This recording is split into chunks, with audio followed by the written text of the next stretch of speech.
El transportador beta que presente en la membrana externa es el responsable de que tantas biomoléculas distintas la puedan atravesar, cosa que es muy diferente si la comparamos con su hermana, la membrana mitocondrial interna, porque ustedes aprendieron histología que la membrana interna es básicamente impermeable, es imposible poder atravesarla, a menos de que tengan un transportador especializado. Entre las dos membranas hay un espacio, ¿no? Este espacio se llama espacio intermembrana.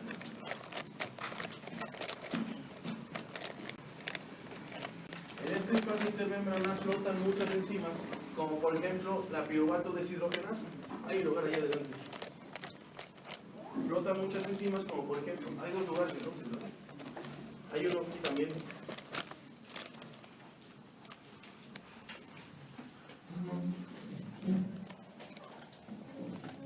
En el espacio intermembrana flotan muchas enzimas, como por ejemplo piruvato deshidrogenasa.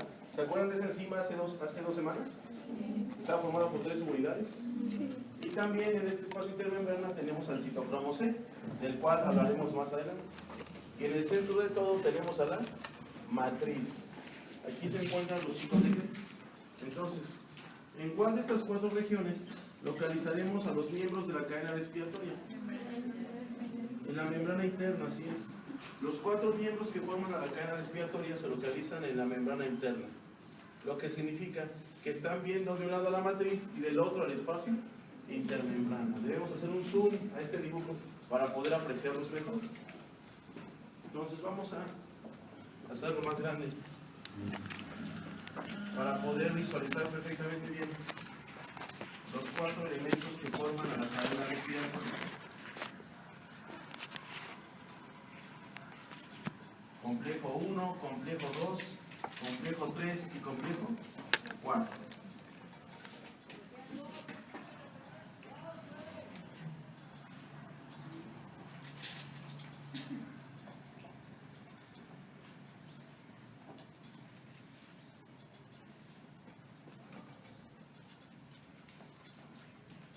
Entonces, aquí están los 4 miembros de la cadena respiratoria. Necesitamos ubicarnos en el espacio. Voy a darles una pista. Abajo se encuentra Krebs, por lo tanto, abajo, ¿qué espacio es? Matriz. La matriz, correcto. Abajo tenemos a la matriz mitocondrial. Y por lo tanto, arriba, ¿qué espacio sería? El espacio intermembrana. Muy bien. Una vez que estamos ubicados, ¿cómo funciona la cadena respiratoria? Si ustedes se acuerdan, la clase pasada aprendimos que Krebs genera NAD y FAD. El NAD proveniente del ciclo de Krebs le entrega sus electrones al complejo 1, mientras que el FAD que se genera en el ciclo de Krebs hace lo mismo, le entrega sus electrones pero al complejo 2. Entonces lo que va a viajar a través de los miembros de la cadena respiratoria son los electrones. Así que por favor tengan cuidado, porque con sus compañeros de otros grupos no quedaba clara la diferencia entre un electrón y un protón, no son iguales. Si ustedes se acuerdan, tenemos un hidrógeno, y el hidrógeno está siendo orbitado por un electrón, ¿no? En clases anteriores hemos estado diciendo que NAD se roba los hidrógenos. Por lo tanto, cuando NAD se roba un hidrógeno de una molécula, también se está robando el electrón, se está robando los dos, el hidrógeno y el electrón. Cuando NAD llega a la cadena respiratoria, solamente va a entregar uno de los dos. ¿A cuál entrega? ¿Al hidrógeno o al electrón? Al electrón. Por lo tanto, cuando NAD llega con el complejo 1, lo único que va a hacer es separar al electrón del hidrógeno. El electrón se va a ir por la cadena respiratoria y el hidrógeno se va a botar en forma de un protón. El protón es un hidrógeno el cual ha perdido un electrón. Los protones se van a eliminar por aquí en la matriz y los electrones van a viajar a través de la cadena. ¿Sí me di a entender? Sí. No es lo mismo un electrón que un protón. Ahora, NAD le entrega los electrones al complejo 1 y el complejo 1 a su vez se los da a la coenzima Q. Y de la coenzima Q los electrones pasan al complejo 3. Y del complejo 3 pasan al citocromo C. Y del citocromo C al complejo 4. Y del complejo 4 finalmente llegan al oxígeno, el cual se convierte en 2 moléculas de agua. Este es el viaje general, es en grandes rasgos Ese es el viaje que hacen los electrones. Una vez más. De NAD, el electrón pasa al complejo 1. De 1 a la coenzima Q. De la coenzima Q al complejo 3. Del complejo 3 al citocromo C. Del citocromo C al complejo 4. De 4 al oxígeno, que se convierte en agua. ¿Bien, chicos? Sí.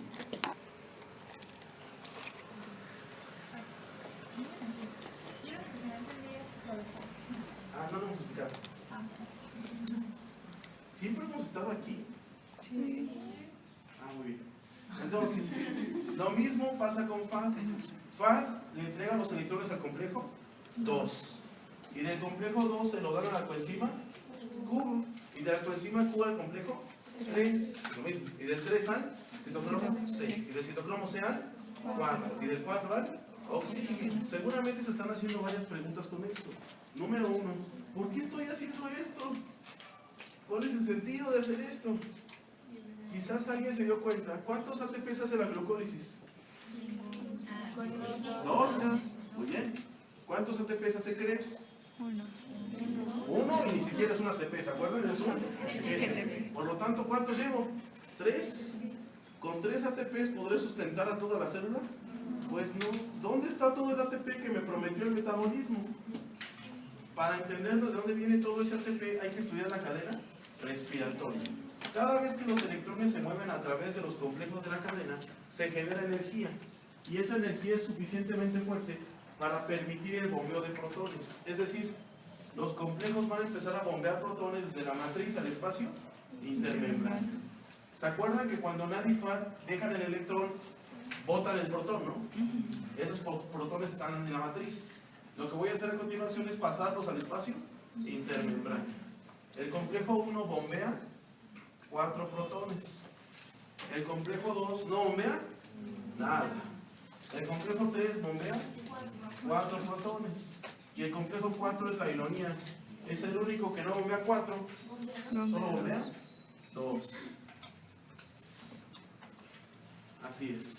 Entonces, si un niño en la calle se acerca a ustedes y les pregunta, oye, ¿sabes para qué sirve la cadena respiratoria? ¿Le podrían contestar? Sí, ¿qué le dirían? ¿Para qué sirve? No. ¿Para qué sirve la cadena? Para bombear protones, así es.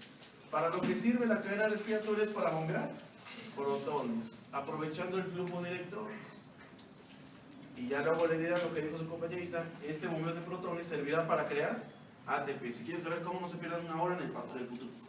Entonces, lo segundo que alguien se debe estar preguntando es, ¿cómo le hacen los electrones para saber que siempre tienen que llegar al oxígeno? ¿Cómo saben que deben seguir este caminito? ¿Siempre es así? ¿Hay señaladores aquí? ¿Cómo le hacen? La respuesta es una propiedad de los elementos llamada potencial óxido reductor. El potencial óxido reductor describe que los electrones siempre se van a mover desde el elemento menos electronegativo hacia el elemento más electronegativo. Es decir, los electrones siempre se van a mover hacia el elemento que tenga la mayor electronegatividad. Aquí vamos una vez más. Utilizando sus recuerdos de la primera vez que nos vimos, ¿se acuerdan? ¿Agua? ¿Qué dijimos que era electronegatividad? La capacidad de atraer electrones. Y en su momento dijimos que no había nadie más electronegativo que oxígeno. Por eso los electrones se mueven hacia él, porque el oxígeno es el más electronegativo de todos. Su potencial óxido reductor es de 0.82, dato adicional. 0.82, el más alto en toda la cadena respiratoria. Por eso los electrones siempre van hacia él. ¿Sí me expliqué? Y por fin tenemos la respuesta a una pregunta que tal vez se hacían cuando eran pequeños, iban con su mamá al mercado y le decían, oye mamá, ¿por qué respiramos? Y su mamá les decía, porque necesitamos oxígeno para vivir. Y si eran más curiosos preguntaban, oye mamá, ¿y por qué necesitamos oxígeno para vivir? Y su mamá les contestaba, pues porque actúa como último receptor de electrones en la cadena respiratoria. Ese es el gran secreto, chicos. ¿Por qué los humanos respiran oxígeno? Para que el oxígeno atraiga a los electrones. Mientras los electrones se mueven hacia el oxígeno, yo puedo bombear protones. Y por alguna razón que todavía no entiendo, el bombeo de protones me permite crear ATP. No se pierdan en una hora. ¿Sí me hay a entender hasta aquí? Por lo tanto, nuestra misión es explorar a cada uno de los miembros de la cadena respiratoria para entender cómo funcionan. Esto es un regalo, si lo quieren ver así, porque deberán aprender los 6 puntos esenciales de cada miembro de la cadena respiratoria. Si dominan esos 6 puntos, pues ya están del otro lado, chicos. Tendrán 3 o 4 buenas en su examen departamental. Eso es medio punto, ¿están de acuerdo? Entonces, vamos a comenzar con el complejo 1. ¿Puedo borrar este sujeto?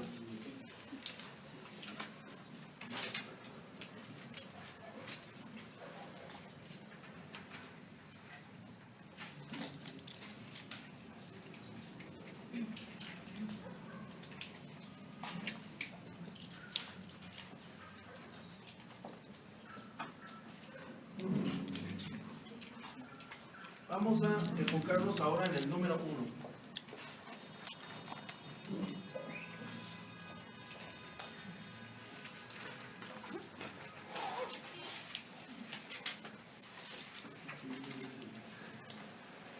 El elemento 1 de la cadena respiratoria, si lo buscan los libros de bioquímica, notarán que parece una L invertida. Punto número 1. ¿Cómo se llama? Cada miembro de la cadena respiratoria tiene un nombre verdadero y tiene que aprendérselos, porque se los puede preguntar con el nombre o con el número. Sería muy triste que supieran todas las características del complejo, pero no su nombre. No podrían contestar nada. El complejo 1 es muy sencillo, trabaja con NAD, y en su momento les dije que todas las enzimas que trabajan con NAD se llaman deshidrogenasas. Así que el verdadero nombre del complejo 1 es NADH deshidrogenasa. Perfecto. Punto número 2. ¿De quién recibe los electrones? Del NAD reducido. Este NAD viene de Krebs, ¿no? El NAD llega al complejo 1 y entrega el electrón. Por lo tanto, al entregar el electrón, en la matriz sale volando el protón, ¿se acuerdan? Porque se separan, el electrón viaja por la cadena y el hidrógeno, el protón, se queda flotando en la matriz.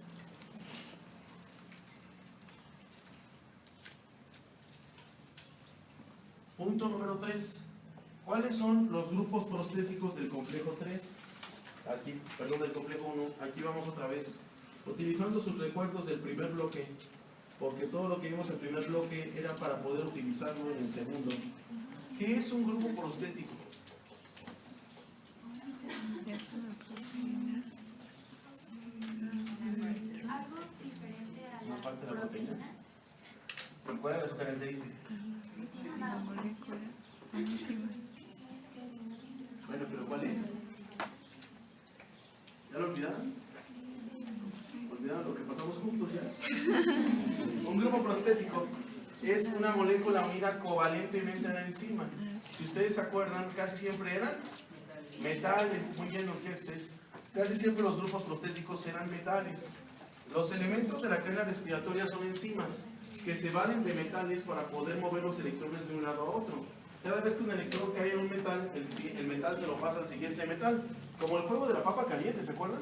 Es así. Los grupos prostéticos del complejo 1 son flavin mononucleótido,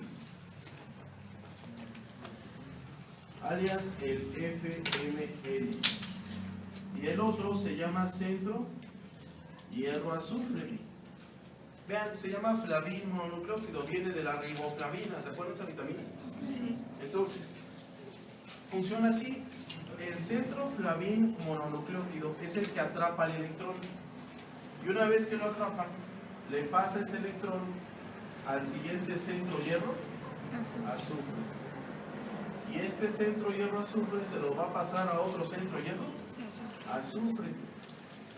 Y este centro hierro azufre se lo va a pasar a otro centro hierro azufre.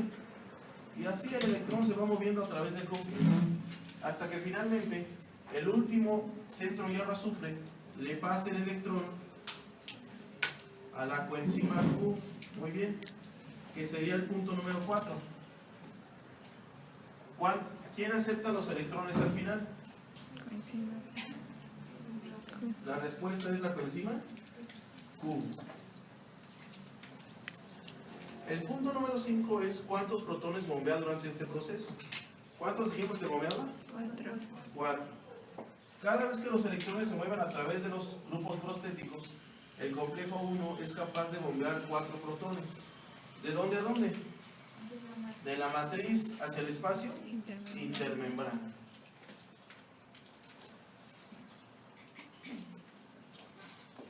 Entonces, el punto número 6 son los inhibidores. Hay ciertos venenos que al aplicarlos pueden evitar que los electrones se muevan a través de la cadena. Recuerden, si los electrones no se mueven a través de la cadena, ¿podré bombear protones? No. Y si no hay bombeo de protones, no habrá síntesis de ATP. Los inhibidores del complejo 1 son los siguientes. Tenemos a rotenona, que siempre se los pido que lo escriban en inglés, rotenón, y amital. Ustedes dirán, qué payaso, ¿por qué en inglés? Es para hacernos más fácil la vida, chicos. ¿Cómo se dice uno en inglés? One, vean, roten one, ¿ya vieron? Para recordar que vino el complejo, one, el uno. Roten one, rotenona, es un insecticida cuyo uso fue prohibido porque libera el complejo 1 de los humanos. Es un insecticida, luego se utilizó como raticida. Es peligroso por su capacidad para bloquear el complejo 1. Actualmente solo se usa de forma ilegal en los plantíos de marihuana. Así que si alguien consume marihuana, se podría llegar a intoxicar por accidente con rotenona. El amital es un anestésico perteneciente a la familia de los barbitúricos. Su uso fue prohibido porque dormían los pacientes, pero para siempre, debido a su capacidad para bloquear el complejo 1. ¿Sí me di a entender? Sí. Entonces, ¿les parece que lo repitamos una vez más? Sí. ¿Cuántos puntos hay que aprender? 6. Punto número 1. ¿Cómo se llama en verdad? Deshidrogenasa. Número 2. ¿De quién recibe los electrones? Del NAD, que viene del ciclo de 3. Número 3. ¿Cuáles son sus grupos prostéticos? Flavin, mononucleótido y varios centros hierro, azufre. Con ellos los electrones se van moviendo, ¿no? Número 4.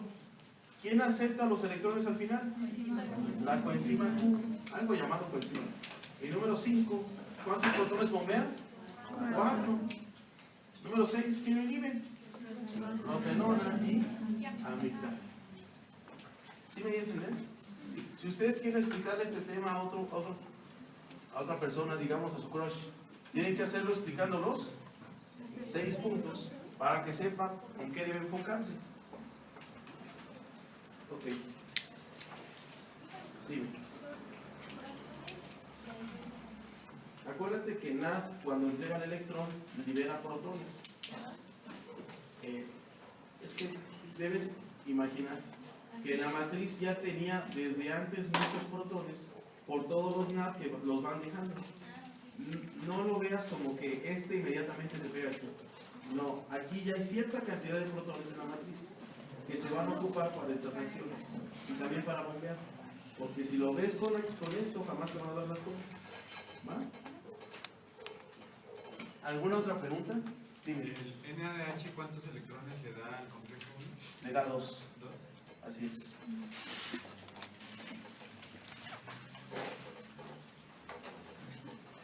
Recuerden que tanto NAD como FAD transportan 2 electrones. No, nunca se los había dicho. NAD y FAD transportan 2 electrones. ¿Qué? Se me olvidó qué iba a decir. ¿Alguien tiene otra pregunta? Dime. Los 2 protones que están ahí en la reacción con la coenzima Q Es lo mismo que preguntaba su compañera. La matriz, cada vez que los NAD y FAD entregan los electrones, liberan protones.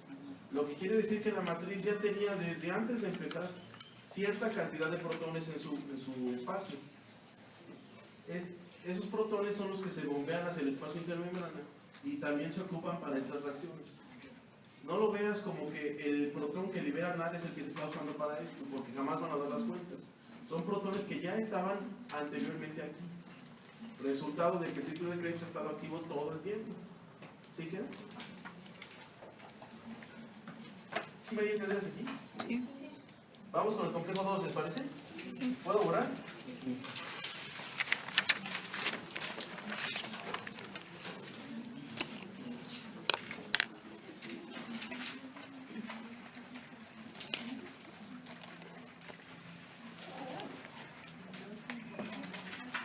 miren, a veces las cosas son muy obvias y no nos damos cuenta.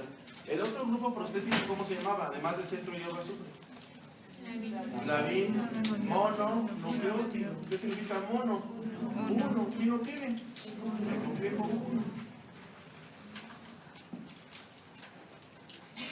Vamos ahora con el número 2.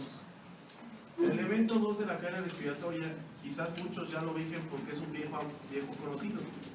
Se acordarán que lo vimos en ciclo de Krebs, ¿no? Dijimos en su momento que tenía una doble vida. Punto número 1, ¿cómo se llama en verdad? Succinato deshidrogenasa. El complejo 2 se llama succinato deshidrogenasa, una enzima que ya estaba presente en el ciclo de Krebs, pero que también trabaja en cadena respiratoria. Número 2, ¿de quién recibe los electrones? De FAD, así es. Viene FAD, proveniente de Krebs, entrega los electrones,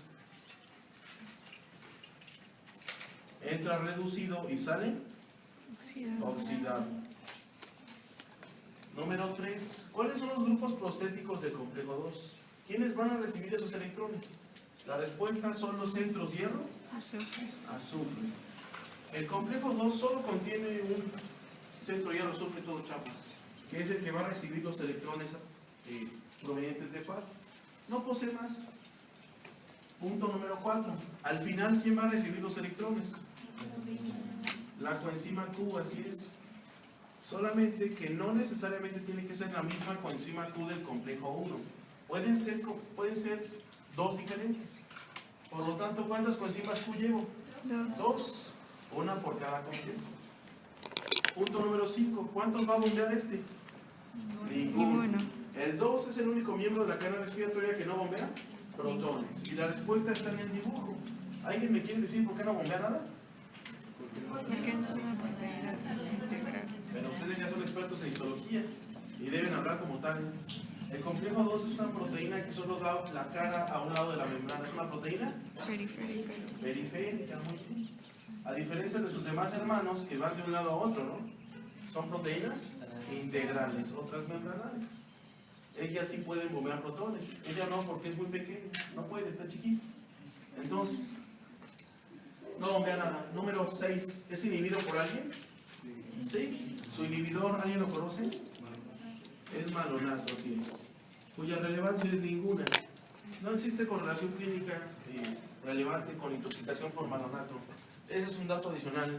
Todo lo mencionamos por si se los llegan a preguntar. Pero llegando noviembre se va el baúl de los recuerdos.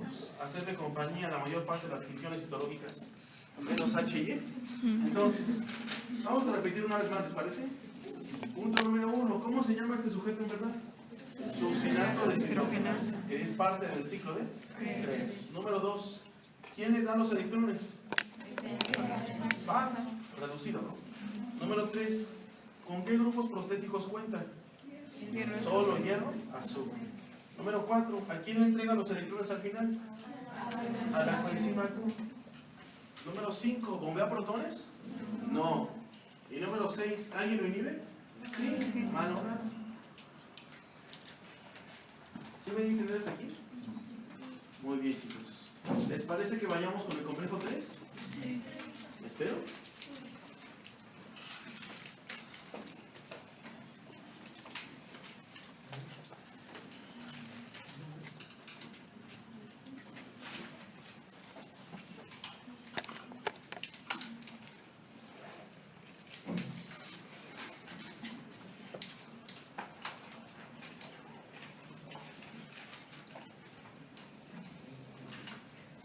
Mientras tanto, estoy buscando a la niña que está perdida.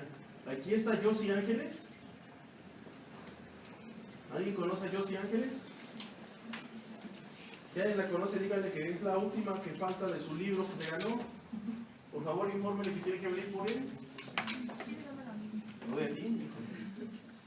¿Hasta aquí vamos bien? Sí. A ver otra vez, ¿sí vamos bien? Sí. Vamos ahora con el complejo.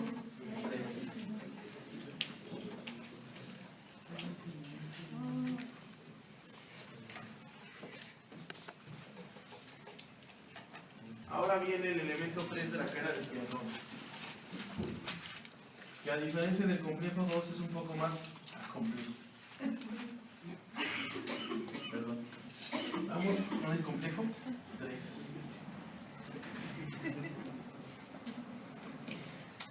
Entonces, el complejo 3, chicos, punto número 1, ¿cómo se llama en verdad?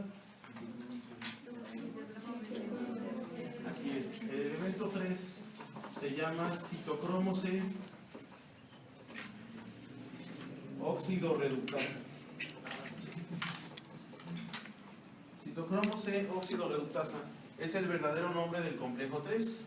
Ahora, quiere decir que a partir del complejo 3 tenemos la presencia de los llamados citocromos. ¿Alguien sabe qué es un citocromo? ¿Lo que es? Bien, es un ejemplo de algo que saben, pero no saben que lo saben. Un citocromo es... ¿vale? Bueno, creo que en alguna manera tiene para el resultado. Sí, es que hay una variante de él que es el citocromo más famoso de todos, que es el P450. ¿Pero qué es un citocromo en sí? Muy bien, el citocromo es una variante del grupo hemo. ¿Se acuerdan del grupo hemo? En el centro, ¿qué tiene? Hierro. Tiene un núcleo de hierro rodeado por anillo, ¿no?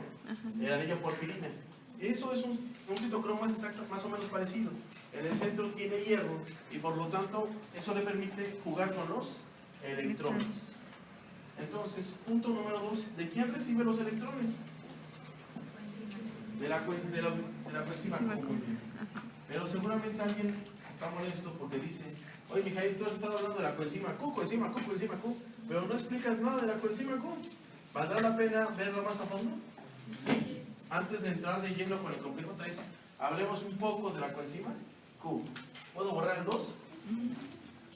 Bueno, no puedo borrar esta mitocondria fea.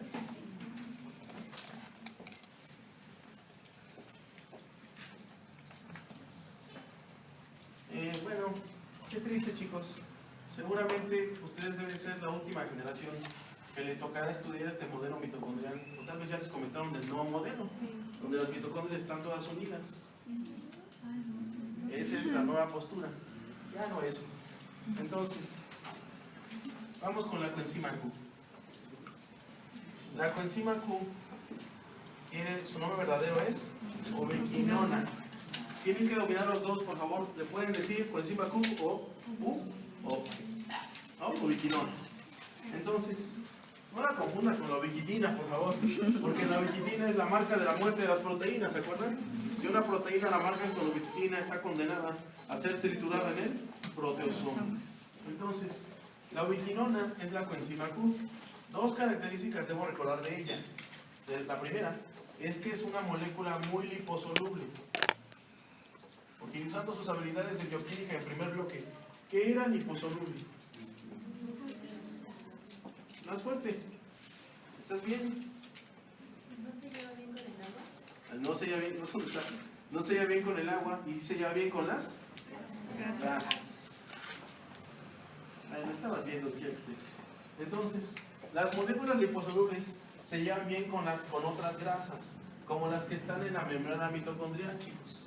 Eso le permite a la coenzima Q nadar libremente en esta membrana, a pesar de que anteriormente señalamos que la membrana es impermeable, ¿están de acuerdo? Solo la coenzima Q, por ser tan hidrofóbica, puede estar libre por aquí. El punto número 2 a recordar de ella es que la coenzima Q puede aceptar hasta 2 electrones. Si ustedes le dan un primer electrón a la coenzima Q, lo van a convertir en radical semiquinona.